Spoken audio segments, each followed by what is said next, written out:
Hello everyone, I'm Kara Minowie, and this is Shell Point Today for Monday, August 4th. On today's show, we'll get a golf tip about drivers from our Shell Point Golf Club staff pro, Gary Keating. We'll also get the story of resident marathoner Debbie Melchi. But first, a few reminders. We have a unique musical presentation happening today. Marlene and Chet Sullender are music historians who share their love for musical theater using unique entertainment skills.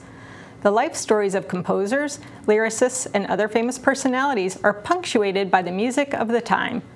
With Chet on the piano and Marlene narrating and providing the vocals, they fill the room with story and song. Come and be a part of their composer series as they paint a portrait in true story and song of the famous Gershwin brothers.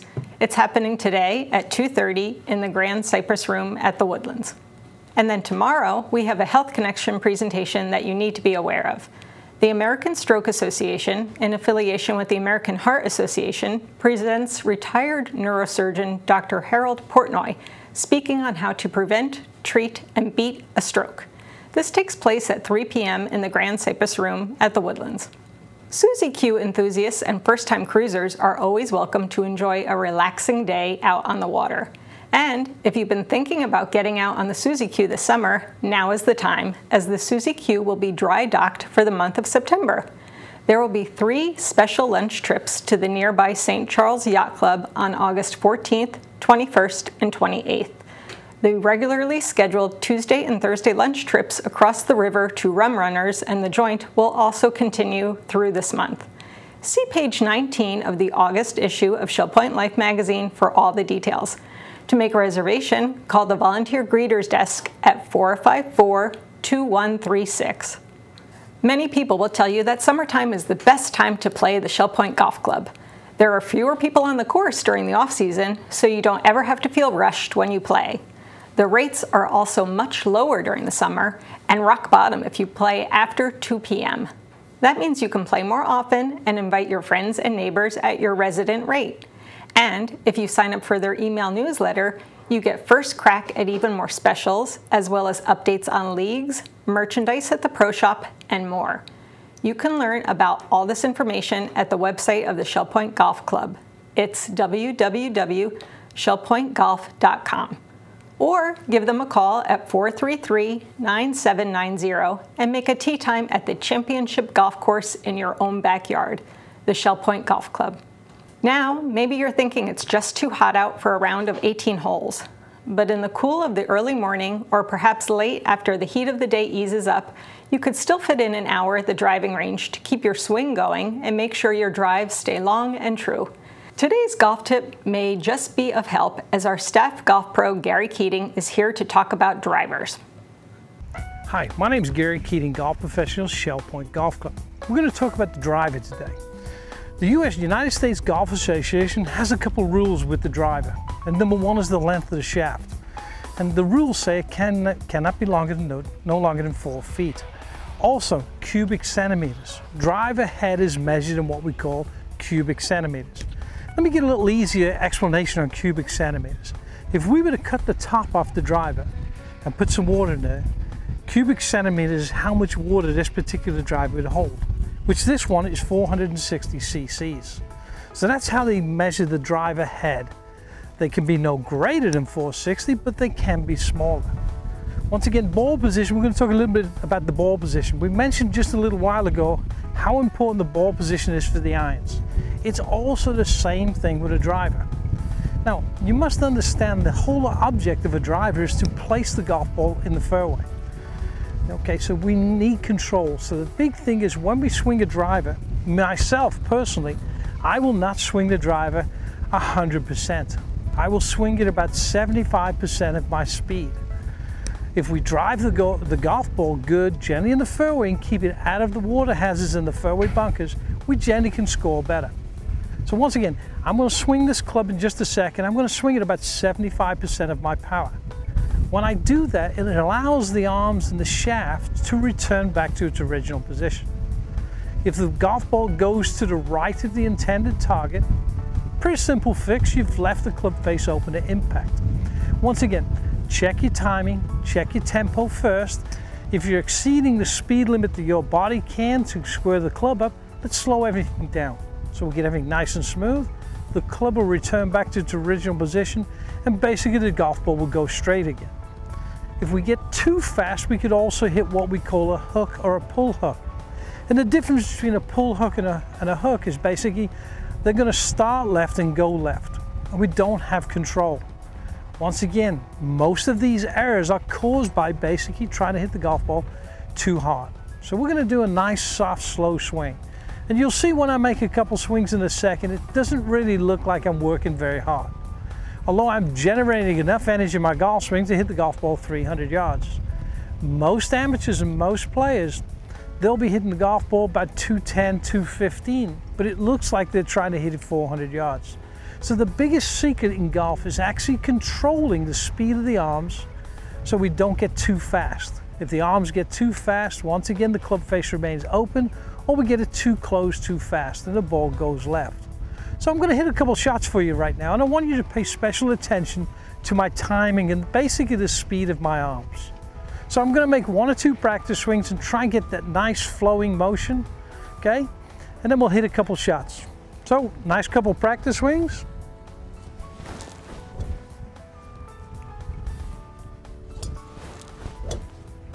And we're going to try and hit a golf shot. Once again, ball position 3 inches off the inside lead heel, and the butt of the club, which is this, located right in the center of the belly button. So we're going to make a nice smooth swing. Now you notice the way my balance is held. Classic left side finish. All the weight is off my right side to my left side. Straight leg, and then my balance should be perfect. Okay, I hope this helps you. You can always check us out at the webpage, so visit it at shellpointgolf.com. Thank you. Some folks enjoy walking their golf game. Others find the walk to the golf cart plenty enough. And then there's our resident Debbie Melchi. Imagine, if you will, that you started walking one morning and leaving the island guard gate, kept on walking until you had walked 26.2 miles. If you were crazy enough to do that, you'd eventually end up somewhere near the Ritz-Carlton in Naples. But if you can believe it, one resident actually did this 26.2 mile walk in a day, and it was her second race of the weekend. Debbie Melchi of Periwinkle had walked around the island for months in training for the Disney World Marathon in January. In fact, when the time came, she and her daughter also did a half marathon the day before the full marathon, an incredible feat called the Goofy Challenge. How did this self-proclaimed non-athlete accomplish this feat? Let's find out. I have zero background in sports. I was the kid that you picked last for every team, and I was proud of it. Didn't bother me at all. I was basically a bookworm, or anything I could do with my hands. Loved craft, you know, creative things like that. But no. My some activity was chasing toddlers around for years and years and years. Hated PE, hated any of that. Just didn't. It wasn't my thing. So no background until Miss Megan pops up with, we're going to do a half marathon, just like that. She is a runner, and I told her, I said, I'm not running. She said, no, you can walk it. You can do this. To this day, she never really. She just thought it would be something that we could do together. She wanted to do it, and I don't think she wanted to do it alone. So you don't say no to Megan. I mean, she has a way of making you feel like it's a really good idea at the time. And it has been a very good idea, and my physicians were all on board with it. Yes, it's great exercise. Walking's good for your knees, your bones, go for it. I think people humored me at the beginning, I really do. There was no reason for them to think I could do it. Just went online and checked, just Googled, you know, walking half marathons, and I just picked a training program and just started.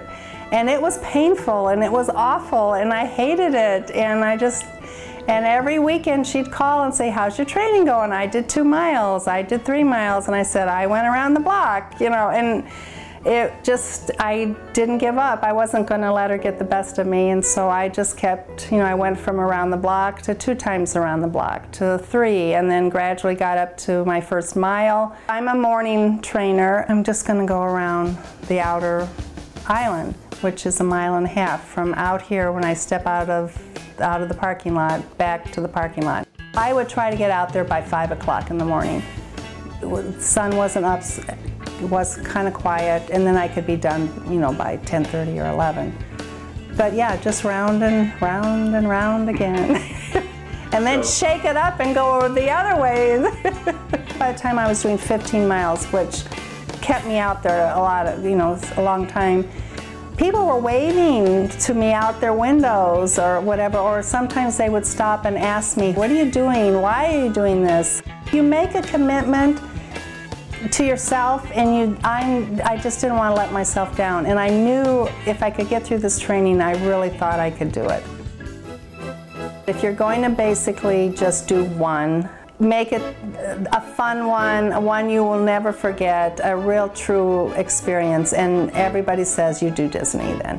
Megan calls and says, you know, if we're going to, we already can do halves. We've done many of those. If you're going to do the full, why don't we just do the goofy? And I said, Megan, you're nuts. And she said, no, I think we can do it. We got there and I felt strong in terms of my training. Things have been going really well. So I thought, okay, it's now or never.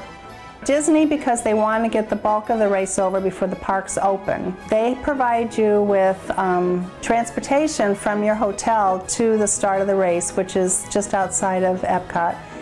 You have to be on either the monorail or the buses by 3 o'clock in the morning to get to your staging area. So you have to get up at about 2 to get ready. Then at 4 o'clock they move you into the corrals. Everybody is in a corral based on anticipated length of time till 5:30 when the races start. So you're on your feet, you're standing up, you're tired, it's pitch black, and you just wait again till the race starts. And there's over 16,000 people that are doing this. It's just, and there's music, and there's fireworks, and there's the characters. I mean, it's a true Disney experience. And off you go. You start at Epcot.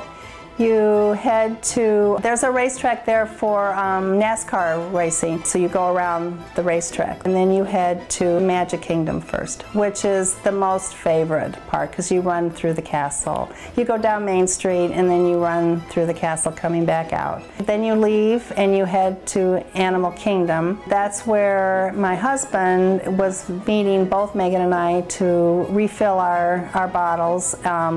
Orange slices, all that kind of stuff that we need for the second half of the race. And then you leave Animal Kingdom and you go back to Wild World of Sports. You went through all the different venues. There's at the Sports Center, there's a soccer field, there's a football field, there's a baseball diamond. Then you head to Hollywood Studios.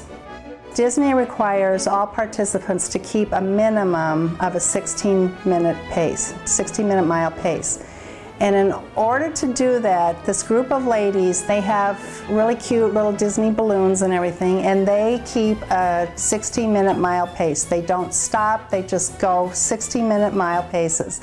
So the goal is, as a participant, you don't want to be behind those balloon ladies. If you see them, you know you better be stepping up the pace. So did you ever see them? I never saw them. My pace, I usually go between 14.5 and 15-minute miles, and that I can do for 26.2 miles, which is the marathon.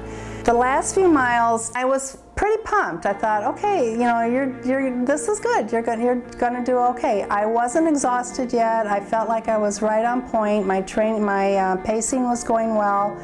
Nothing hurt.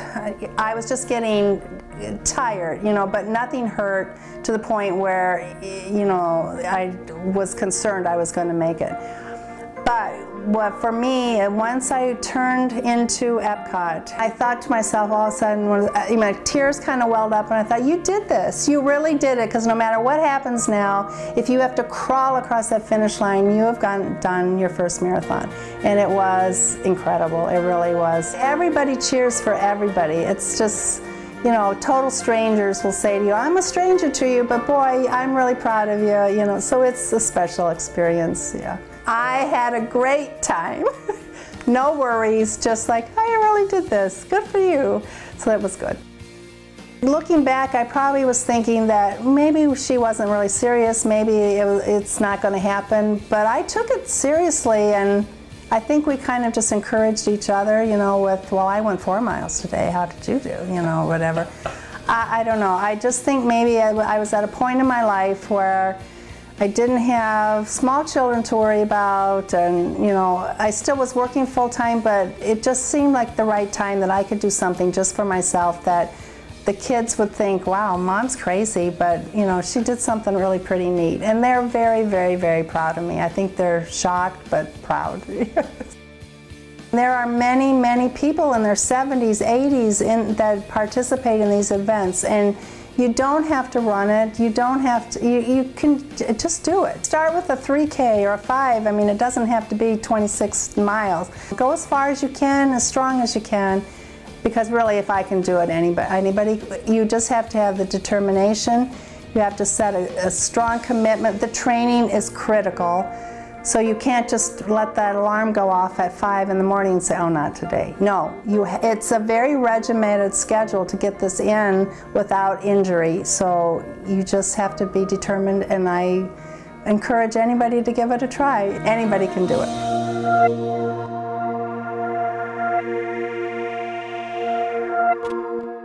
It's time to cover all of Monday's happenings, menus, and village church connections right after this word from David Hauenstein about his radio show on TV, Listening to the Words. Hello. This week we listened first from a Shell Point resident who wrote about headmastering a school academy in Connecticut to a Shell Pointer who spread the gospel in Vietnam while learning to speak their language. From a blind man selling glue in Istanbul to a humorous look at the eating habits of Minnesotans. All that and some tasty tidbits along the way on this episode of Listening to the Words. I hope you enjoy this replay of Program 97, first aired February of 2013. These encore programs contain events and time references of the past, and the stories and poems were sometimes written by people who are no longer living here at Shell Point. I'm your reader-host, David Hauenstein. While on vacation at the Jersey Shore, I'm hoping you enjoy this encore program of Listening to the Words every day this week on Shell Point Channel 12. Hi everybody, welcome to the Happening segment of Shell Point TV. My name's Bev Chandley, and I'm here for the first time with Jill Aldering, who's the new on-site program coordinator for us at Resort Services. So we're happy to have Jill on the Happening segment. We're going to start out this morning at 9 o'clock with the men's round robin doubles tennis at the Woodlands Tennis Courts. At 9:15 we have billiards, that's played at the Resident Activity Center. Also at 9:15 we have pottery with instruction available if you'd like at the Pottery Studio. Our last 9:15 activity is virtual bowling, that's held in the Resident Activity Center. 10:15 is the time for the Parkinson's Enrichment Group. That'll be in the Social Center. At 10:30 we have the Disciple Men's Study Group in the game room of the Woodlands. And at 10:45 you'll find table tennis clinic going on in the Tarpon Room. 11:30 we have a Health Connections class, Agility and Flexibility. That's held in the Health Club and that's currently full. Now here's Jill. She's going to tell you what's going on this afternoon. At 12 o'clock, we'll have Mahjong in the Sable Room of the Woodlands. 1:15 is Samba, the card game, and that will be in the Resident Activity Center. At 1:15 is Table Tennis in the Tarpon Room. 1:15 also is Tone Chimes. They will be meeting in the Osprey Room. And at 1:45, Balance and Mobility Training Level 1 will be in the Health Club if you have already signed up for that event. At 2 o'clock, the Beady-Eyed Bead Club meets in the Oak Room. At 2:30, the Composer Series, George and Ira Gershwin, which is a special presentation, will be in the Grand Cypress Room in the Woodlands. At 3 o'clock, Health Connections Pilates Stretch meets in the Health Club. And another Health Connections at 3:30, Aqua, Agility and Conditioning will be meeting in the Life Quest Aquatic Center. At 5:30, we have the Singles Dining at the Crystal in the Crystal Dining Room. And at 6:30, we finish the day with Duplicate Bridge in the Game Room at the Woodlands. Thanks for joining us. We'll see you right back here tomorrow for Tuesday's Happenings. Menus for Monday. In the Crystal Room, the Crystal Platter is chicken parmesan with angel hair pasta and Italian green beans. The dinner special is Old Home Cooking Night for $9.95, and the soup of the day is Senate Bean. In the Island Cafe for lunch on Monday, the special is a teriyaki chicken sandwich with pineapple and fresh fruit for $7.25. The dinner special is hot dog or hamburger with potato salad and melon ice cream for $8.25. And the Palm Grill is closed on Mondays. All menus are available 24 hours a day at www.shellpoint.net. Hi, welcome to Village Church Connections. I'm Andy Hawkins, the senior pastor of the Village Church, and I'm here with Glenda Stephenson, our church administrator. And Glenda, we're here to talk about refresh and renew and relocate and return, a whole bunch of R's. That's right. Yeah, and obviously that's really good. Preachers love to do alliteration, and so we have strung together a bunch of R's, and it all relates to this big project that we've got going on in the Village Church auditorium. And obviously we've talked a lot about refresh and renew, which was sort of our preparation and fundraising part of that, but we've also done a lot of other things. And so what we want to do today is just simply take some time to sort of recount where we've been, what we've accomplished, what we're into now, and then what lies ahead in the foreseeable future for getting back into this facility. Yeah, I'm excited about it. As you said, we started with Refresh and Renew, and then we added Relocate as we moved out to the Grand Cypress Room and the Social Center, and now we're adding Return because we're beginning to think about coming back into the space. We started May 1 with preparing the space for the work that had to be done. We demoed a lot of things, and we've just been diligently working through things since that time.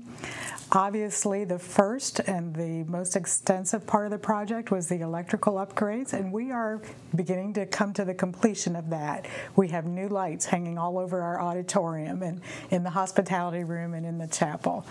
And so now we've got painters that are beginning to prepare to paint and get some of that done. We are anticipating demoing the kitchen within the next just few days so that work can begin in the kitchen. We do have a few electrical upgrades to do in there. And I know a lot of people will be very happy to have that kitchen demolished, right? I'm one of them. Yeah, it's going to be such a nice upgrade in there. Our ladies are going to be ecstatic. Yes. So we're progressing through some of that. We've done a little bit of resurfacing on some of the side walls. We'll soon be laying new flooring on the stage, and we're just starting to check off the boxes, so that's exciting. And a new backdrop on the stage, too, as well, which has some acoustical enhancements that are involved, as well as some aesthetic appeal to them as well. And those things have arrived and are being prepared for their installation also, aren't they? We had 4 850-pound pallets that they unloaded that were all of the components of that, and they're now laying on our auditorium floor waiting preparation. But I'm sure that the people who use our facility, especially for concerts, and all the musicians will be very, very pleased, I think, with what's happening on the stage. I think you're right. Yeah. Well, that's really exciting. Obviously, there was a period of time in which we didn't see a lot happening because so much of the electrical upgrade involved, running wires and conduits and reconfiguring a lot of the electrical infrastructure, and so those things were above the ceiling, that kind of thing. But now that the lights are installed, now we're seeing a lot more visible change in the facility. That's true. Yeah. Now, tell us a little bit about, as we look toward the future, what can we expect in terms of time-wise, any adjustments in schedule, those kinds of things for the next several months? Well, our goal all along has been to try and be back in this space beginning of October. And we still anticipate we're going to be on target with that goal. You never know what you don't know, and there could be some unknowns that hit us that are a surprise. But at this point, I've spent time with our project management team, and we've mapped out the schedule, and we do believe that we'll be able to be back in the space beginning of October. It's very gratifying. It is. And one of the things that we're looking forward to is we have not had our CLS classes, our Christian Life Studies classes, throughout this interim period, this temporary time. And so those will begin again. And one of the things that we have heard consistently over the past years is we have not allotted enough time for those classes. So the decision was made that we are going to begin our CLS classes at 9 a.m. rather than 9:15. That has been our tradition. And that will just allow an extra 15 minutes for that initial fellowship time to happen. The teachers will have a few more minutes for their lesson before our choir members leave to prepare for the service. And I think that will be a real positive change. Yeah, everybody that I've talked to has been very pleased about that, those who take advantage of the Christian life studies, and so we're looking forward to that.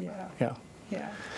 Other than that, that's really the only time issue that people need to be aware of. The service, when it resumes, will be at 10:15, as has happened in the past. Correct. Everything else should be following the same schedule that we were used to before this temporary adjustment that we've made.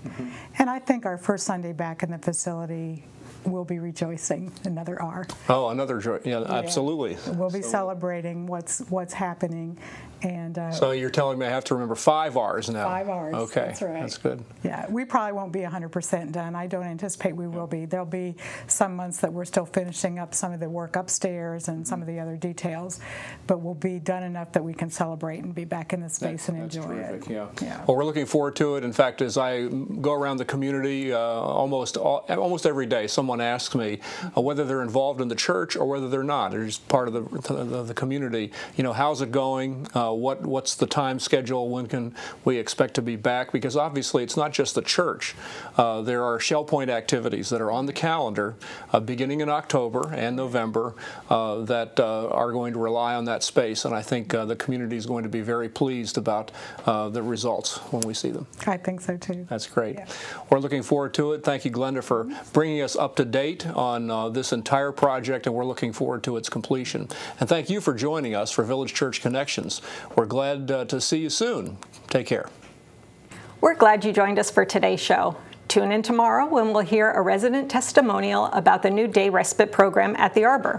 We'll also get a What's Cooking recipe from Ruth Duber for a special way to prepare asparagus. Until then, this is Shell Point Today for Monday, August 4th. I'm Kara Minowie, and from all of us here at Shell Point TV, we hope you have a great day, and we'll see you back here tomorrow.